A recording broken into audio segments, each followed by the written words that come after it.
worst of my addiction, I was like an animal. And I needed help. I knew right then in that moment that I had no other options. The most painful part of my addiction would be me losing my family. I had two beautiful boys. We had a home, I had a job, and I just didn't care about any of that anymore. Start selling dopes on the corner. Next thing you know, I'm using this stuff every day. I found out that my dad had committed suicide. He had shot himself in the head. I was 11, and I was in 5th grade.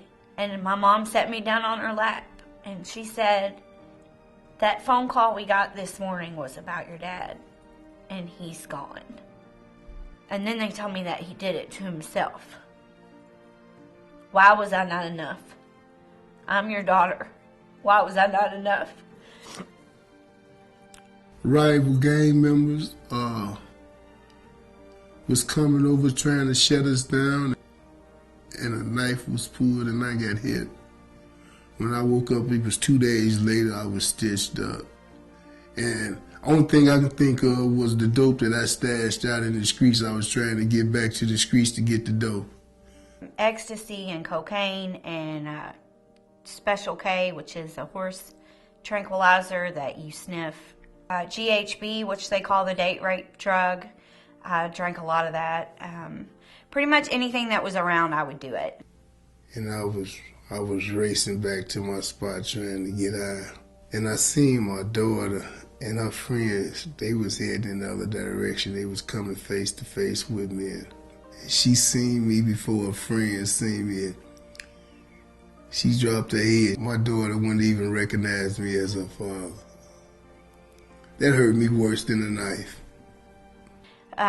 It was 4th of July, and I was in these apartments. Nobody had electricity. Nobody had a car. Nobody had a job.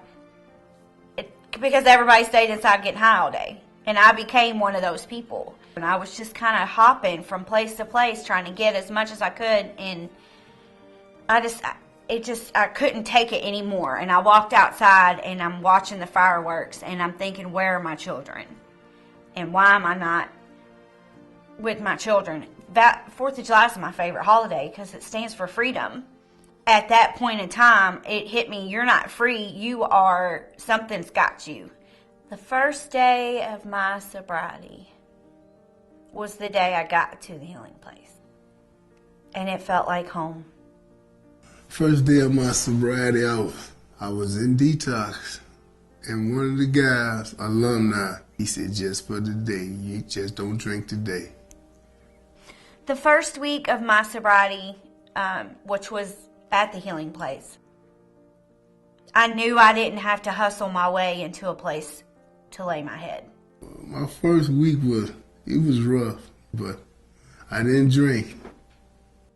Oh, when I made it to 30 days of sobriety, I could not wait to walk up in front of a bunch of people and get my chip. I felt like it was a huge deal. I had a 30-day outfit that I wore. So I had a 30-day outfit, a 4-step outfit. I had an outfit for every occasion. I was still kind of shaky for my first 30 days in the program, though, but once again, I didn't drink, Well, when I got to 90 days, the newness had kind of wore off of being sober. Now the real work had started. I still had a 90-day outfit to get my chip. My first 90 days, I was coming out of the fog, I was working on myself. I was working on my recovery. I was learning about my addiction. When I was 6 months sober, the most important relationship to me was the one I had with my sponsor. She knows me better probably than anybody, and she loves me anyways. I felt like I belonged there, and I was helping the new guys come along behind me. When I was around 9 months sober, still had a 9-month outfit to get my chip. 9 months, I was working. a little more freedom, make you feel almost human again. Getting into the Peer Mentors office was the first goal that I think I attained. I just wanted to be able to help people. I went through the healing place, the best move I made in my life, because it gave me my life back. To be able to be a part of my child's or my children's everyday routine is one of the best gifts that I can receive, because it's something that I lost. And it means more to me probably than anything else. My name's Dwayne Hines. I'm an alcoholic. My name is Tanya. I'm an alcoholic, and I'm a proud alumni of the Women's Healing Place.